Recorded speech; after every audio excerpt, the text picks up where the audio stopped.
สวัสดีค่ะยินดีต้อนรับสู่ช่องพระนุนะคะ ใครโทรมาหาแต่เช้านะคะ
มาแต่พุ่นละ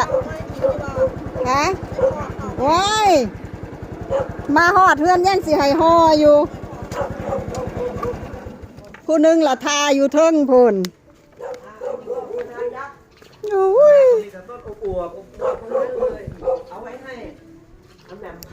มาเบิดเลยตัวนี้เอาต้องคอยปะคือเอาเสือกดให้แน่มันคือกดบ่ได้สต็อปไว้นะมันเป็นไรมันกดไม่ออกไหมแน่ได้ยังโอ้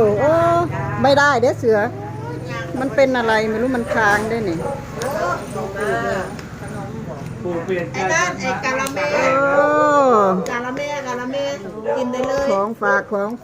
อคือกะละแมเหรอนะใช่เคยนึกว่าน้ำตาลอ้อยเคยคิดว่าน้ำตาลอ้อยเหมือนกะละเมเป็นอย่างนั้นกะละแมแกะกินได้เลยนะดูราชินังแล้วนะแล้วไปจากมะนางนั่ว้ายอยากข่าวเฟมเนาะอยากเข้าฟรีแกะให้เรากินแกะให้เราซิมเบิ่งก่อนนะอันนี้บ่แม่ผูกเข้าไปมั่งกินของฝากมาแต่อันพาดนะบ่ของฝากงานฮะโอ้ได้ไปกับเขามาพี่ดิไม่ได้ไปมือใดไปมื้อวันจันทร์น่ะดิไม่ได้ไปใส่ดอกวันนี้วันสุดท้ายของสุดท้ายตั้งแต่เมื่อวานนี้แล้ววันพระนะเมื่อวานสุดท้ายวันพระเนาะเขาจะจบสุดท้ายใช่15 ค่ำเสียมันเห่าเป็นไรเป็นไรหรอกมันเห่าเฉยๆมันไม่ได้ร้องเจ็บปวด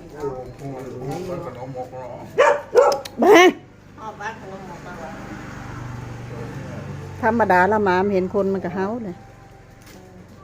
เห่าคนแปลกหน้าทีโอ้แบบว่าจะมาแต่วัดเหรอทีไปเลยบ่ทอดปลาเนี่ยเลยนึกว่าไปย่ากินหมากอยู่ปูแล้วแค่เบาหวานเราไปสูตรโบราณดั้งเดิมบุ้งเงินหนวดแล้วบ้านเสียหนวดแต่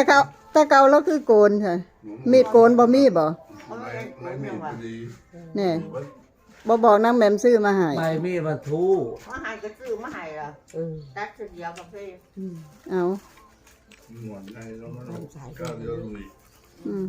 ซื้อใบมาเปลี่ยนเฮ็ดยังกินเช้าโอ้ยปิ้งหมูให้เพิ่นทอดร้านกับบุกคักปิ้งค่ะแล้วมันเป็นน้ำมันปิ้งเอาว่ามักกับปิ้งแม่นปูเรามากินหมูแซ่บแซ่บปลาลักก้างแล้วว่าเนื้อแดงกับบ่มักได้หมูบัดนี้มักแต่มันๆได้บัดนี้ก็ปิ้งหมูปิ้งติดมันหน่อยเบิ่งอันนั้นล่ะบ่เบิ่งใบนัดล่ะบ่เดือนนี่ได้หาหมอนะหมอนัดเหรอใช่เดือนกุมภาพันธ์หมอนัดเบิ่งพักคะน้าพัดไข่หมูคะน้ามาจากนาบ่แม่นปลูกก็พันใหญ่เนาะต้นใหญ่ง่างแค่พัดบ่เป็นเฮ็ดจังได๋ ให้เอาแม่มผัดเนี่ย เอาแม่มาบ่เสาร์อาทิตย์ ผัดใส่ซี มา ใส่ตู้เย็นไว้ซ่อมแล้วก็ใส่ตู้เย็นไว้ อืม ใส่ซองพักไว้ซ่อมไว้พัด กินผักดีดี เจ้าอะค่ะ ผักไม่มี ผักปลอดสาร ทุกอย่าง บ่ได้นะปลูกธรรมดาปลูกสปุยขี้งัว เออปลอดสารเด้ ไปแล้วเพิ่นอยู่บอกว่าเยี่ยม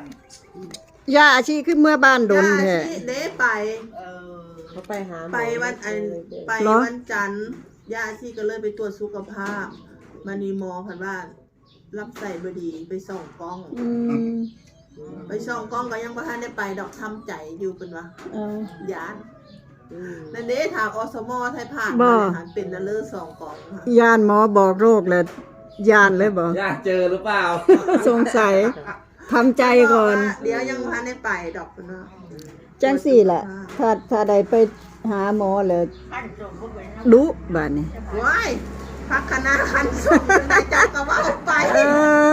คำว่าขั้นจมก็เป็นกระดอก คณะมันเหมือนกระหล่ำเด้ อุ้ยต้องผักหญ้าหรือเปล่ามาคันส่งหญ้าแล้วปลูก อู้ต้นมัน ตีนมีไหน ต้นใหญ่จริงๆเนาะ ไม่มีบอกการ เออ ภาษา ฮะ อันนี้เคยมายมที่ไม่เปรี้ยวใช่ไหมเนี่ย ใช่มะยมหวาน มายมฝาด มันไม่อร่อยเด้อเสือมันฝาด แปลกมากเลยเนาะ แต่ว่าดก มายมฝาดด้วย ปีนี้ไม่ดกว่าปีที่แล้วดกคัก อะไร โทษนะผักกาดขาวมะยมโอ้ย ภาษาจะไปวันไหนอีก ผักกาดฮะ ฝาดเดียวเลย แล้วมะขามเรามะขามเปรี้ยวหรือมะขาม เพิ่งจะพักวันนี้เองเมื่อวานกับแบกใหม่เบิดเป็นหยังคือบ่มาแบกใหม่ซอย พ่อแม่คอยถามเจ้าก่อน ฮะ มือซอยดาวเป็นอะไรได้ซอยอยู่บ่ บ่ ฮะ บ่ท่าน ค่อยลงไปคือว่าเห็นเจ้าสะ ข้าวแต่ยามท่านได้ลงไป เอาไม่ไหว ข้าวแถวบ่ท่านได้ฮอดปุ๊ของเบิดโอ้ย เป็นว่าไปซอยดาวแถวเงาบักเงาโอ้ บ่กุ้มค่าเลยว่ายืนตากแดดเป็นชั่วโมง ผู้ใดโอ้ ได้หมูได้แต่แค่นแล้วค่ะเจ้า ลุงเสือให้ลุงเสือไปซื้อบัตรให้ลุงเสือ แล้วสรุปลูกเสือเราไปสึกไปนี่อยู่ใส่ ลุงเสือแล้วเข้าห้องน้ำ บ้านบางเยี่ยม พอดีอันเอาปูยางไป แล้ว ร ผั Dạ. ถ กอะไรเนี่ย เราออกมาแล้ว ละวันอะไรบัด เราก็นั่งคอกมอกอยู่หันก็ไปซื้อบัตรให้เล่าซอยดาวหันเลยเข่าแถวตากแดดอยู่ชั่วโมงหนึ่งบาทนี่ ไปบุกคอยท่าเขาก็ได้ไป เออ คอยได้ไปมือนะคะ บ่ บกกอกค่ะคอยย่าไปเลย บ่ ฮอดนะไปฮอดแล้ว บางมืดบ่ได้ไปซ้ ไม่ได้ไปอยู่ก็กองแจ้งๆนั่นแหละ ำเออ โอ้แสดงว่าย่าบ่ได้มาง่ายบ่ มากับแอนมืออื่น บ่ ที่มากับแอนมืออื่น เอาสรุปเลยบ่ไปซ่องกล้องเลยบ่ จำใจขอยังวะ โอ้ย หน้ากับแจ๊กแก้วแมวนี่คือเลือดวันฝัง ฮะ ทำไปเป็นเด็กเด็กแล้วหวะ โรคเก้าวเจ้าแล้วย่าเราเป็นไตอยู่แล้ว เออถ้า ไต ถ้า เงี้ยวนี่สีแดง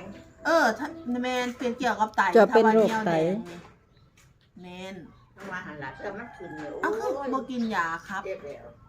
ตะกี้เราก็กินอยู่เด้บัดบ่ได้ไปหาหมอต่อเนื่องคือว่า เตือนยาแนะนำนี่ยังบอก กินยาครับตัว เพราะว่าตอนนั้นที่แกเจ็บแอวเนาะเจ็บแบบลุกบ่ได้เลย ไปหาหมอว่ากล้วยไตอักเสบบ่ตอนนั้น อืม เราเป็นไตได้ยา ไหน นะ เนาะ นั่นแน่นะ คืนได้เสือ เขาถามเลย อันเด็ก ถาม สั้นแล้ว เปรี้ยว เบี้ยว เอาไปแก้ไว้เด้ มะขามเปรี้ยวไผ่สันเจ้าสันบ่ เอา มา มา ฟ้องเพิ่นนั่นล่ะ เมื่อนั้นก็เอามาคามมาให้ย่าไปใส่ที่มือน่ะเมื่อเอามาคามมาให้อะนะย่าไปใส่ เอ้ยนี่มันเจ้านี่ไปวัด ไปวัด เราไปวัด2-3 โมงพุ่นได้จังมาฮอดเฮือน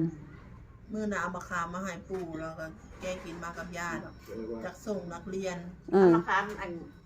หน่วยแล้วไปแบ่งเอาเก็บไว้แล้ว ผู้ใดโอ้เขาเจ้ามาขึ้นฟันเลยบ่ นี่เด้แกหันมาอิหยังมาคามมาได้ใส่ก่อนนะคะ ใช้ ตัดส้มอันนี้นะ นี่ มะขามส้ม โอ้เอาไม่เห็นมะขามเปียกเต่าน้อย เก็บได้หลายอยู่บ่เบะได้ซอบหนึงบ่ เก็บจะใส่ก่อนเก็บจะต้นนี้ นี่ เสือสันเบิ่งดู เอาไม้สุดู มันผัดดกอยู่ยาอาชีอามาอยู่ว่าใดให้ลุงเสือมาขึ้นสั้นเอาอีก คือสุกเลยใช่ไหมเนี่ย สุกแล้วมะขามเปรี้ยวด้วยนี่ นี่ก็ใช้ทำมะขามเปียกใช่ไหม ใช่ ต้องซื้อตะกร้อมาใส่ ตัวนี้มันสุกหรือเปล่าเสือ สุกอยู่มั้งเอา บ่ยอมลง น้ำดอกไม้ที่ออก ซอยได้แล้ว ฮะใช่ อยู่ที่บ้านโอ้มันออกดอกหลายรอบเลยป่าไทยบ้าน นี่มันปีนี้ทำไมไม่ออกอ๋อมันเพิ่งจะเริ่มออก ไอ้ที่ออกรอบแรกลูกมันโตแล้วนะ เหรอ แล้วมันก็มีรอบ แม่ สอง ค่อยก็ซื้อไอ้เนี่ยที่เป็นตะกร้อมาไว้มาเสียบไว้ข้างบน เหรอ เวลาสอยมันก็ มันตกใส่ตะกร้าใช่ไหมสุกไหม สุกแล้วเนี่ย เอาเสือชิมสิมะขามหวาน เป็นตะเปรี้ยวแท้เป็นสีเนื้อไอ้น้ำตาลอ่อนเนี่ย เป็นเหมือนมะขามหวานนะ อันนี้มันเปรี้ยวไม่เปรี้ยวโดมันของใหญ่ที่ฝากใหญ่ๆนะมันเปรี้ยวเกิน กำลังแปรงฟันใหม่ มาสยองอยู่ สยองมาก ว้ายมากินสมแต่เศร้าเนาะ นี่ กินข้าวไปภาษาบอกนี่ ถ้าตามส้มตำนะ ตัดอัน ถ้าตามส้มตำมาใส่แค่นี้พอเนี่ยได้ครบหนึ่งเลยอะเปรี้ยวมาก อันนี้มันเปรี้ยวแซ่บอยู่เด้มันเปรี้ยวๆอมหวานเด้ลุงเสือไปเฮ็ดงานแล้วก็กินข้าวผู้เดียวล่ะ เราไปเห็นงานใส ไปนำหมูมื้อนี้